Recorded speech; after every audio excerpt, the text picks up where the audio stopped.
필리핀에서 사역 중인 선교사 자녀가 희귀병으로 고통받고 있다는 소식이 전해져 안타까움을 주고 있습니다.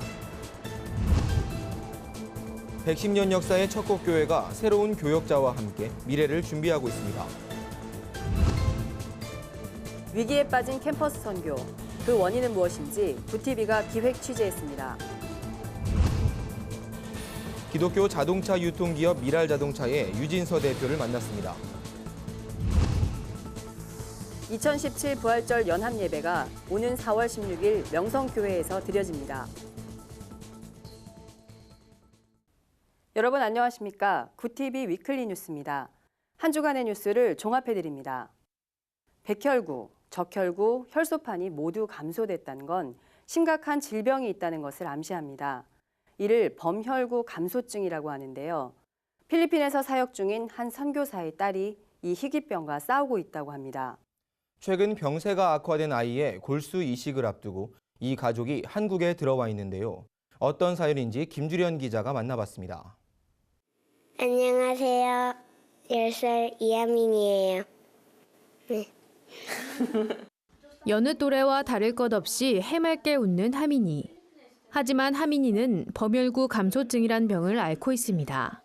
하민이의 몸은 지혈작용을 하는 혈소판이 일정 수치 이하로 떨어지면서 몸 안에 핏줄이 터지고 그로 인해 멍이나 작은 반점들이 생깁니다. 하민이는 작년 10월 눈동자의 정중앙에 있는 핏줄이 출혈을 일으켜 한쪽 눈이 보이지 않는 상태입니다. 출혈을 막기 위해 하민이는 일정 기간 규칙적으로 수혈도 받아야 합니다. 이식을 하려고 이제 공여자를 찾았는데 한국에 가능성이 있는 사람이 한 분이 있었는데 그분이 기증을 거부했어요.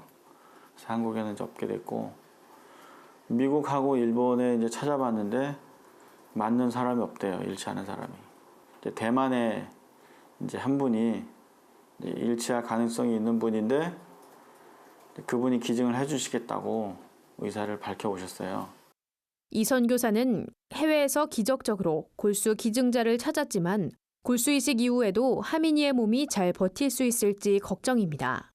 이식이 성공적으로 이루어지더라도 골수 생착 과정에서 숙주 반응이나 다른 장기로의 감염이 일어날 수 있고 이 과정에서 사망자도 다수 발생하기 때문입니다. 골수 이식은 과정뿐 아니라 비용도 만만치 않습니다. 환자는 기증자의 건강검진과 입원 비용, 골수 운반 비용인 약 2,500만 원을 지불해야 하고 이식 수술 이후에도 환자의 입원과 치료 비용 등 수천만 원을 감당해야 합니다. 선교관이 필요하거든요. 근데 보통 1년짜리 선교관도 사실 구하기가 쉽지 않아요. 보통 이제 몇 개월인데 하민이 같은 경우는 이제 2년, 3년 정도까지는 한 군데 있으면서 치료를 해야 되거든요. 제가 백혈구가 전혀 없기 때문에 감염이 되면 굉장히 위험하기 때문에 무균실이 있어야 되는데 숱한 어려움 가운데서도 부름받은 자는 부르신 분을 기쁘게 하기 위해 살아야 한다며 선교지 사역도 포기하지 않는 이병호 선교사. 이 선교사는 의술이 아닌 치료하시는 하나님을 의지한다며 하민이의 치료와 회복을 통해 하나님을 증거하고 하나님이 영광받길 바란다고 전했습니다. 하민이와 가족들은 앞으로 2, 3년간 거주할 수 있는 거주지와 치료 비용을 위한 후원을 기다리고 있습니다. 구티비 뉴스 김주련입니다. 지난해 추석 특집으로 구티비가 기획 보도했던 봉화 척곡교회 이야기 기억하시나요? 담임교역자 없이 93세의 장로가 교회를 이끌어가는 모습이 방송에 나간 뒤 시청자들의 많은 응원이 이어졌다고 합니다. 6개월이 지난 지금은 새로 부임한 전도사와 12명의 어린이들이 교회에 활기를 불어넣고 있다고 하는데요. 현장에 홍희연 앵커가 직접 다녀왔습니다. 학교를 마치고 교회를 찾은 아이들. 가방을 내려놓자마자 전도사님에게 피아노 레슨을 받기 시작합니다. 서툰 실력이지만 쉽게 접할 수 없는 기회이기에 누구보다 열정적으로 연습에 임합니다. 지난해 11월 척곡교회에 부임한 박영순 전도사는 먼저 아이들을 위한 특별 프로그램을 마련하는 데 애써왔습니다. 꾸준하게 좀 이렇게 교회 올 수 있도록 하기 위해서 피아노 레슨하고 있고요. 그래서 부모님들도 굉장히 적극적으로 데려오시고 데려가시고 적극적으로 도와주십니다. 척곡교회의 활기찬 모습은 이웃교회에도 기쁜 소식입니다. 이웃교회 성도들은 불과 몇 개월 만에 크게 변화된 교회를 보니 눈물이 난다며 감사한 마음을 전하기도 했습니다. 이 농촌 지역에 정말로 적합한 전도사님 오셨다. 지금 더욱더 발전해 가는 모습이 정말로 좋습니다. 잘 되리라고 믿습니다. 척곡교회는 한국 선교 초기 언더우드 선교사로부터 복음을 접한 고 김종숙 목사가 세운 교회로 올해 설립 110주년을 맞았습니다. 그동안 묵묵히 교회를 지켜온 김영성 장로도 새로운 교회의 모습이 반갑긴 마찬가지. 산골짜기 작은 교회지만 12명이나 되는 아이들이 있다는 것에 감사하며 이들을 섬기면서 여생을 보낼 계획입니다. 우리 교회가 지금 어린이 중심으로 부흥되고 있습니다. 이제 전도사님을 통해서 젊은 두 집사님 가정을 통해서 우리 교회가 예수님 재림하실 때까지 무궁무하게 발전할 것을 기도하면서 우리 노래하고 있습니다. 어른 성도는 몇 안 되지만 척곡교회는 12명의 아이들이 이끌어 나가고 있습니다. 110년 역사의 척곡교회를 지키고 있는 12명의 아이들. 이 아이들이 책임질 교회의 미래를 기대해 봅니다. 구티비 뉴스 홍우연입니다.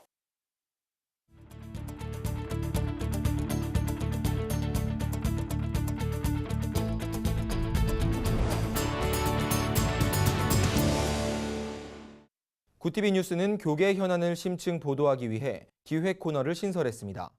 첫 번째 기획으로 한국교회 든든한 성장판 역할을 해왔던 캠퍼스 선교에 대해 연속 보도할 예정인데요. 오늘은 먼저 시대적 변화와 함께 캠퍼스 선교가 마주한 위기와 그 원인을 짚어봅니다. 김준수 기자입니다. 1986년부터 캠퍼스 사역자로 살아온 김흥실 목사는 대학생이 되면서 예수님을 믿기 시작했습니다.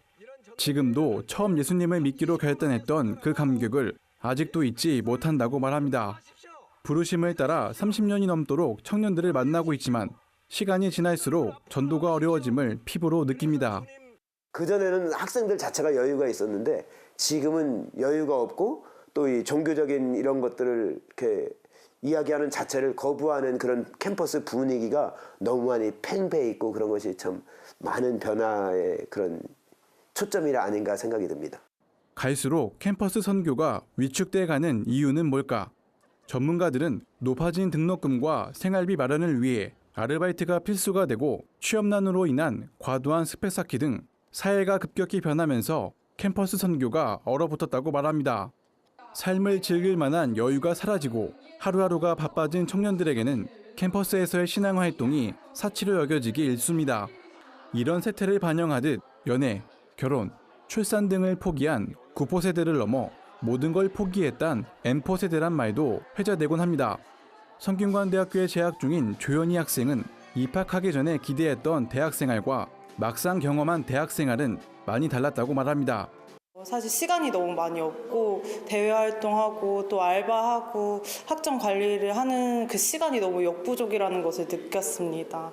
공부를 더 해야 할 것인지 아니면 재정의 그런 압박들을 해결해야 하는지 그런 부분에서도 많은 고민이 있습니다. 기독교에 대한 반감과 이단의 증가도 캠퍼스 선교를 어렵게 하는 주된 요인입니다. 장근성 학원복음화협의회 상임대표는 이전에는 종교적 무관심 때문에 힘들었다면 최근엔 교회에 대한 부정적 이미지가 문제라고 지적합니다. 위기의 캠퍼스 선교, 기독 학생들과 선교단체, 지역교회가 머리를 맞대고 힘을 모아야 할 때입니다. 구티비 뉴스 김준수입니다. 장기화된 불황으로 그 어느 때보다 중고차 시장이 주목받고 있습니다. 특히 미자립 교회들은 중고차를 구매하며 허위 매물이나 계약 관련 분쟁으로 인한 어려움이 많다고 하는데요. 기독교 정신으로 정직한 운영을 하는 자동차 유통기업 미랄 자동차의 유진서 대표를 김지선 기자가 만났습니다. 경제 불황으로 인해 중고차 거래량이 매년 증가하고 있지만 여전히 주행거리와 사고 이력, 침수 여부 등을 속여 판매하는 경우가 많습니다. 특히 대부분의 미자립 교회들은 재정적인 문제로 중고차를 구매할 수밖에 없어 피해를 보기 일쑤입니다. 기독교적 가치로 세워진 자동차 유통기업 미랄자동차는 이런 현실 속에 놓여 있는 교회들을 돕기 위해 중고차 매매 도우미로 나섰습니다. 같은 엘리베이터 공간 안에 제가 엘리베이터를 탔었는데 그분이 목사님이셨던 거예요. 근데 이 젊은 딜러분이 그 목사님한테 반말하고 욕하면서 무슨 돈도 없으면서 무슨 중고차를 사러 가느냐 그런 식으로 막 자기 아버지 뻘 되시는 분한테 근데 목사님이시더라고요. 그러니까 그거를 통해서 뭔가 나한테 그때부터 계획됨이 있지 않았나 그러면서 그걸 통해서 내가 그러면 작은 좀 교회들을 위해서 좀 중고차를 한번 판매를 해봐야겠다. 미라자동차는 기존 중고차 기업과는 다르게 AS까지 책임집니다. 이뿐 아니라 수익의 대부분을 선교사들에게 후원하고 고객에게 복음을 전하기도 합니다. 요즘엔 오히려 미라자동차를 찾는 목회자들이 늘고 있습니다. 이런 모습에 미라자동차를 모방하는 중고차 기업도 생겼습니다. 대부분 사역자분들이나 일반 성도들이 중고차를 보려면은 인터넷을 검색을 하거든요. 그러니까 인터넷에 나온 거의 다 매물들은 이제 미끼 상품들이 많다는 얘기죠. 그러니까 뭔가 이게 시세보다 좀 싼 것 같다. 그러면은 좀 의심을 해봐야 되는 문제인 것 같아요. 그리고 중고차는 절대 싸고 좋은 차가 없다는 거. 그 명심 그거 하나만 해도 저는 어느 정도에 좀 성공할 수 있지 않을까라는 좀 생각이 드네요. 네. 어려운 상황 속에서도 하나님의 채우심을 경험하며 불안함보단 믿음을 선택한다는 유진서 대표. 유 대표는 앞으로도 세상의 빛과 소금의 역할을 감당하며 미자립교회 목회자와 선교사들에 대한 후원을 더욱 확대해 나가겠다고 밝혔습니다. 구티비 뉴스 김지선입니다. 올해 부활절 연합예배는 한국교회 60여 개의 교단이 참여합니다. 하나된 마음으로 부활의 기쁨을 나누고 대사회적으로 희망을 전하는 예배가 될 것으로 보입니다. 4월로 예정된 부활절 연합예배의 자세한 내용을 한현희 기자가 전해드립니다. 2017 부활절 연합예배 준비위원회는 기자회견을 열고 부활절 예배 일정과 주제를 발표했습니다. 올해 예배는 4월 16일 오후 4시 서울 강동구 명성교회에서 생명의 부활, 민족의 희망을 주제로 개최됩니다. 설교자는 교단별로 안배한다는 기준에 따라 올해는 기독교 대한 하나님의 성회 여의도 순복음총회 이영훈 목사가 맡기로 했습니다. 특별히 올해 부활절 연합예배가 열리는 4월 16일은 세월호 참사 3주기를 맞는 날이기도 합니다. 예배준비위원회 측은 대형 공공장소에서 세월호 참사를 기리는 여러 행사가 열릴 것을 감안해 교회에서 경건히 드리기로 합의했다고 밝혔습니다. 우리가 순수하게 예배를 드리되 그 속에 우리가 세월호 3주년도 또 함께 기억하고 또 유족들도 위로하고 우리가 다시금 그런 사건이 발생하지 않도록 하는 그러한 것들도 우리 함께 담아서 우리 예배 순서에 넣을 겁니다. 그렇게 하시죠. 무엇보다 올해 부활절 연합예배는 한국교회 교단장 회의를 중심으로 한국교회 60여 개 교단들이 모여 드리는 명실공히 하나된 예배가 될 것으로 기대를 모읍니다. 준비 측은 연합예배 참여를 원하는 교단은 되도록 모두 받아들인다는 계획입니다. 종교개혁 500주년을 맞아 연합된 모습을 통해 대사회적으로도 희망을 전하겠다는 각오입니다. 한국교회가 하나 되는 이런 일과 교회의 정말 부활절 행사가 보여주는 것이 아니고 정말로 하나님께 드려지는 예배를 드릴 수 있도록 최선을 다하도록 하겠습니다. 교회협도 세월호 참사 3주기를 맞아 같은 날 오전에 안산이나 팽목항 등에서 세월호 유족을 위로하는 예배를 드릴 예정입니다. 부활절 연합예배 준비위 측은 교회협 회원 교단들 중에서 정교회를 제외하고 모두 이번 연합예배에 참여한다고 밝혔습니다. 구티비 뉴스 한연입니다. 세상 속 크리스천들의 다양한 이야기를 만나보는 시간입니다. 오늘은 어떤 소식들이 있는지 김준수 기자가 소개해드립니다.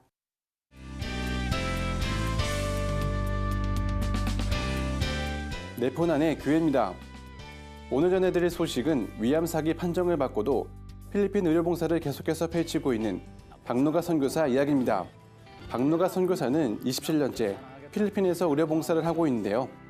자신의 건강에 문제가 생긴지도 모른 채 사람들을 돌보다가 12년 전 위암 판정을 받았습니다. 하지만 시한부 선고에도 불구하고 끝내 의료봉사를 멈추지 않았는데요. 병원 문턱도 넘지 못하는 가난한 필리핀 사람들을 위해 자신이 할 수 있는 한 최선을 다하고 싶었기 때문입니다. 박 선교사는 필리핀 마닐라에 24시간 열어두는 병원을 세우고 대형 버스를 이동병원으로 개조해 직접 원주민들을 찾아가고 있습니다. 이런 박 선교사의 노력 덕분인지 완치된 원주민만 수천 명에 이른다고 합니다. 우리 애들은 다 잘 컸고 다 자기 알아서 잘하고 그럼에도 우리는 복 받는다는 거지. 그래서 내 건강 때문에 내가 제일 문제야지, 우리 집에서는.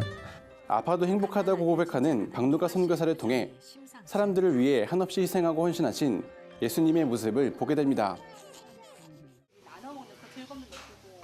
마지막으로 전해드릴 소식은 국제구호개발 NGO 월드비전이 진행하고 있는 사랑의 도시락 캠페인 이야기입니다.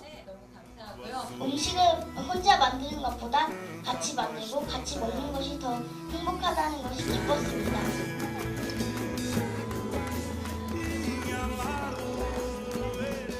사랑의 도시락은 매일 끼니를 걱정하고 있거나 편의점 메뉴로 식사를 해결하고 있는 아동들을 돕기 위한 캠페인인데요. 전국적으로 35만 명의 아동들이 이런 어려움을 겪고 있다고 합니다. 월드비전의 사랑의 도시락을 통해 끼니를 걱정하고 있는 아이들의 어려움이 조금이라도 해결되길 기대해 봅니다. 네포난의 교회는 시청자 여러분의 제보를 기다리고 있습니다. 함께 나누고 싶은 영상이 있다면 전화나 이메일로 참여해 주시길 바랍니다. 고TV 뉴스 김준수입니다.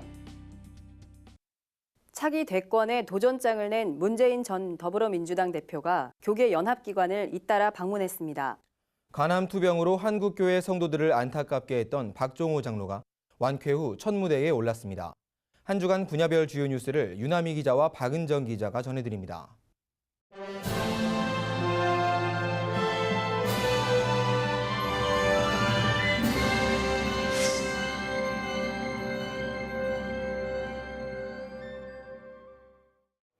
대선 주자로 나선 문재인 전 더불어민주당 대표가 교계 연합기관을 잇따라 방문했습니다.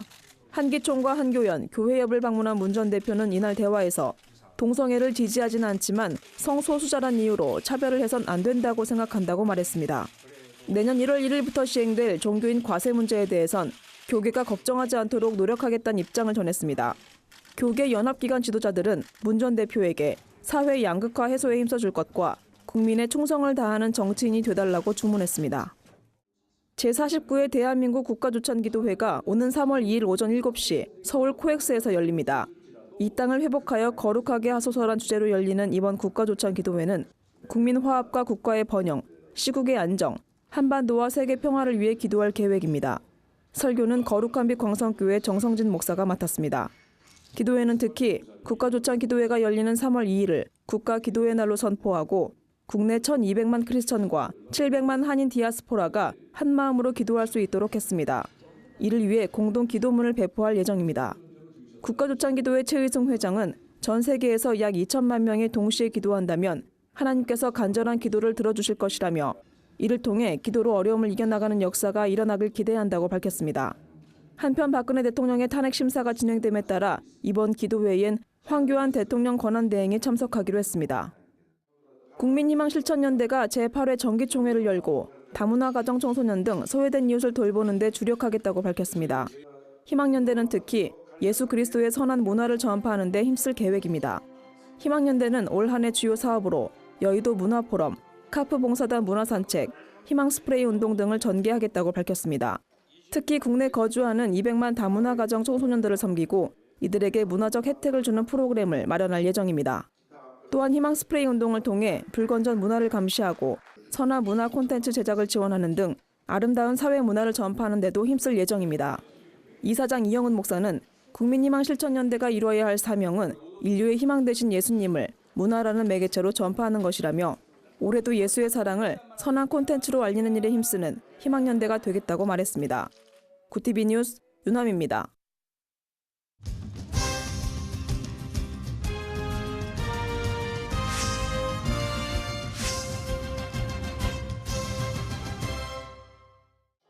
한국교회를 대표하는 찬양사역자 박종호 장로가 간암 투병 생활을 마치고 무대 위에 올랐습니다. 지난해 3월 간이식 수술을 받아 체중은 40여 킬로그램 줄어들었지만 변함없는 목소리로 많은 성도들에게 감동을 전했습니다. 박종호 장로는 죽음의 벼랑 끝에서 하나님의 은혜로 새 생명을 얻게 됐다며 이 모든 것이 많은 분들이 기도해 주신 덕분이라고 전했습니다. 참석한 성도들은 앞으로 더 건강한 모습의 박 장로를 보고 싶다며 진정성 있는 찬양을 들려주길 바란다고 말했습니다. 박종호 장로는 다시 사는 인생인 만큼 찬양으로 보답하고 싶다며 영혼을 살리는 찬양 사역자가 되겠다고 말했습니다. 한국의 전통음악인 국악으로 하나님의 찬양과 복음의 메시지를 전하기 위해 구티비가 국악관현악단을 공식 창단했습니다. 국내 기독교 방송사가 선교 사역을 목적으로 국악관현악단을 창단한 건 이번이 처음입니다. 26명의 단원이 모인 구티비 국악관현악단은 가야금과 거문고, 아쟁 등의 악기 파트와 판소리, 민요 등 국악 전 분야에 걸쳐 최고의 기량을 갖춘 전문가들로 구성됐습니다. 한국예술종합학교 박용호 명예교수가 국악관현악단 대표를 맡았으며 서울시 국악관현악단 단장으로 활동하고 있는 김성진 단장의 지휘자, 김진성 박사가 예술감독을 맡았습니다. 국악관현악단은 앞으로 국악찬양을 통해 전통음악의 우수함을 널리 알리고 세계 선교와 국내외 공연을 통해 활발한 문화예술 선교 사역을 펼칠 예정입니다. 구티비 기독교 복음 방송이 사단법인 한국숲사란 청소년단과 업무 협약을 맺었습니다. 양기관은 청소년들을 다음 세대 지도자로 육성하기 위한 활동과 자연환경 보존의 일환으로 펼치는 그린라인 캠페인을 공동 진행키로 했습니다. 숲사랑 청소년단은 청소년들에게 숲과 환경의 중요성을 일깨우고 미래 세대 지도자를 육성하기 위한 다양한 활동을 전개하고 있습니다. 숲사랑 청소년단 김동균 공동운영 기획위원장은 전 세계적으로 지구온난화 등의 환경 문제가 심각해지고 있는 이때 지구를 살리는 쉽고 빠른 한 가지는 나무를 심는 것이라며 이번 협약식을 통해 함께 지구를 지키는 데 노력해 나가길 바란다고 말했습니다. 구티비 뉴스 박은정입니다. 구티비 글로벌 선교 방송단 교회 기자들이 취재한 전국 교회 소식 전해드립니다. 성도들이 행복한 교회, 지역을 섬기는 교회, 말씀과 기도로 성장하는 교회를 추구하는 평화교회가 기도 사역을 활발히 진행해 눈길을 끕니다. 평화교회는 기도에 관심이 있으나 참여하지 않는 성도들을 위해 대박기도회, 불꽃기도회 등 다양한 기도회를 진행하고 있습니다. 평화교회 최종인 목사는 모든 사역은 기도 없이 이루어질 수 없다며 실제 삶에서부터 변화가 일어날 수 있도록 기도로 무장해야 한다고 강조했습니다. 예장통합 전남로의 교회학교 아동부 연합회가 교회학교 부흥 성장을 위한 교사 부흥회를 개최했습니다. 다음 세대 살리는 골든타임을 붙잡아라란 주제로 열린 이번 부흥회에선 부산 성민교회 홍윤희 목사가 강사로 참석했습니다. 홍 목사는 교회학교의 현실은 점점 더 열악해지고 있다며 교회학교를 살릴 수 있는 마지막 골든타임을 붙잡기 위해 어떻게 하면 다음 세대를 교회에 더 머물게 할지 교사들이 고민해야 한다고 강조했습니다. SDC 인터내셔널 스쿨이 통일세대의 주역 SDC와 탈북 청소년들이 함께하는 나라사랑 콘서트를 개최했습니다. 이날 행사에서 학생들은 탈북민들을 소재로 한 공연을 선보였습니다. 서대천 이사장은 통일을 염원하고 기도하는 마음으로 공연을 준비했다며 통일을 책임질 다음 세대가 직접 공연을 기획했다는 데 큰 의미가 있다고 말했습니다. 예장통합 광주동로회 목사회가 2017 정기총회를 개최했습니다. 이날 정기총회는 지난해 사업들을 재평가하고 올해 사업계획을 확정짓는 시간으로 진행됐습니다. 개회예배 설교를 맡은 공동영 목사는 성도를 위해 더 기도하는 목회자가 되자며 특히 영적으로 중심을 잡고 흔들리지 않는 행복한 목회자로 거듭나자고 말했습니다. 순복음 성남교회가 필리핀 단기 선교를 다녀왔습니다. 중고등부 학생들과 작년 14명으로 이루어진 단기 선교팀은 카만다와 앙고노, 방칼 등 빈민지역 교회와 학교를 방문했습니다. 열악한 환경 때문에 생활에 어려움을 겪고 있는 이곳 주민들을 위해 선교팀은 생필품과 쌀을 기부하고 아동들을 대상으로 전도와 선교 프로그램을 진행했습니다. 또 끼니를 때우지 못한 주민들을 대상으로 무료 급식을 진행하고 인근 학교엔 기부금을 전달했습니다. 평창중앙교회가 창립 및 기공 예배를 드렸습니다. 기독교 대한 하나님의 성회와 강원제일지방회 주관으로 열린 이번 예배에선 정은교 목사에게 취임패가 전달됐습니다. 정 목사는 성경의 말씀과 성령의 인도하심에 순종할 것이라고 다짐했습니다. 이어 성전 건축 준비경과 보고가 이어졌으며 테이프 커팅과 삽뜨기 순서가 진행됐습니다. 예장통합 전남노회가 전도정착 양육 세미나를 개최했습니다. 강사로 나선 세대구교회 황일구 목사는 성도들이 전도하기 힘들다고 말하는 이유는 불신자들을 품기엔 자신들의 삶이 각박해졌기 때문이라며 더욱더 하나님을 의지하는 전도자가 돼야 한다고 전했습니다. 캐나다 정부가 상환 능력이 부족한 대학생들의 학자금 대출금을 탕감해주고 있습니다. 호주 정부는 난민에게 돈을 주고 강제로 추방하는 등 난민 문제에 강경한 입장을 보이고 있다는 소식입니다. 한 주간 해외 주요 뉴스를 백유연 기자가 전해드립니다. 해외 주요 뉴스입니다.